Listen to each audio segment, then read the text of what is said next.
can win the race in our life. One of the things that we need to do is that we must run with confidence. We must run with confidence. Confidence not in ourselves, but confidence in God. With God's confidence.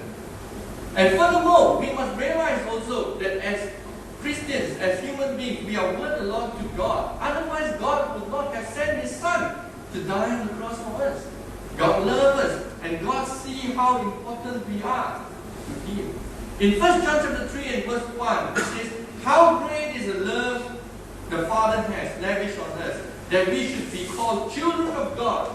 And that is what we are. We are children of God, brethren. We belong to God. And we are related to the royal family.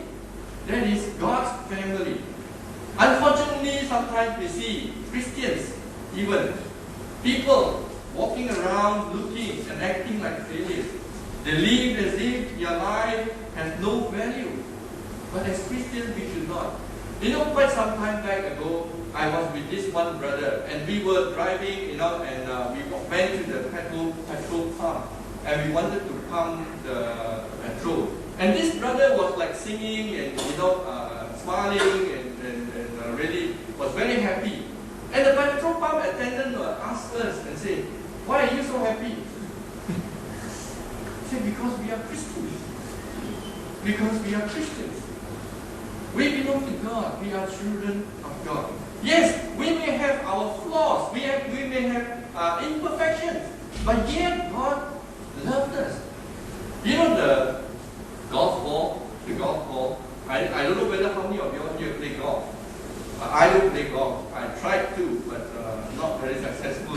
But if you look at the golf ball, you will see a lot of dimples. You know why are there dimples? Because there is one aeronautical engineer. When he designed this golf ball, he says that when the ball is perfectly smooth, it only travels about 130 yards off the tee. But with the dimple, with the same ball, with the dimple, with the right kind of dimple, the ball can fly twice as far. Twice as far. So you see the golf balls, they have dimples. There is a purpose. You may see that, it looks very ugly with all the dimples. But the flaws are there to help us sometimes. We should not just look at our imperfection. God, we must rely on God. We must run with confidence, brother. Number one, rely on God. Number two, we must run with the right motivation. We must run with the right motivation. What is our motivation? What is our motivation? Yes, some of us, we don't want to go to hell. We want to go to heaven. One of the greatest motivation that I can find is that the grace of God. Imagine the grace of God. Because of the grace of God, we are what we are today. In 1 Corinthians chapter 15 and verse 10, the Apostle Paul was so motivated by the grace of God. He says in 1 Corinthians 15 and verse 10, if you have the Bible, you can turn with me to that. He says, "But by the grace of God, I am what I am. And His grace to me was not without effect. No, I worked harder than all of them, yet not I, but the grace of God that was with me. Because of the grace of God, I worked even harder." Hebrew writer tells us that we can approach the throne of grace to help us in time of need. The grace of God. There was this king who lived long ago, and this woman, was coming to the king and asking the king for mercy for his son. And the woman told the king, he says, "My son deserves mercy." And you know what the king told her? "If your son deserves mercy, then it's not mercy. You don't deserve. Mercy is given. The grace of God is given to you as a gift. You don't deserve it, yet God gives it to us." The wages of sin is death. In Romans chapter 3 and verse 23. We all are sinners. None of us are righteous. All of us have sinned. And because of His love for us, God demonstrated His love towards us. And that while we were yet sinners, Christ died for us. The other day I was watching this movie. And this movie was depicting about two persons.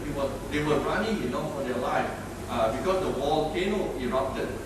And as the volcano erupted, lava would flow out. And as the lava flew out, these two guys were running. One old fella and the other fella was a younger fella. And as they were running, they were trying to jump across this lava to be safe. The old fella ran first. He ran. As old fella, he dropped and fell into the lava. Only a short distance. But the young fella, next was the young fella, and he thought that he was young, and he was running, and then suddenly as he was jumping across the lava, he almost made it. But yet, he also fell into the lava. Brethren, whether we are young, whether we are old, man or woman, we all have sinned. Some of us sin more, some of us sin less, some of us have greater sin. I don't know whether is there a greater sin or less sin, but we all are sinners. Yet, God demonstrated His love towards us through His grace. He gave His life for us. In 1987, August 16, there was this Northwest Airline Flight 225. This airline crashed in Detroit Airport, killing about 155 people. Only one person survived. And this person that survived was a 4-year-old baby. 4-year-old girl by the name of Cecilia. You know how she was saved?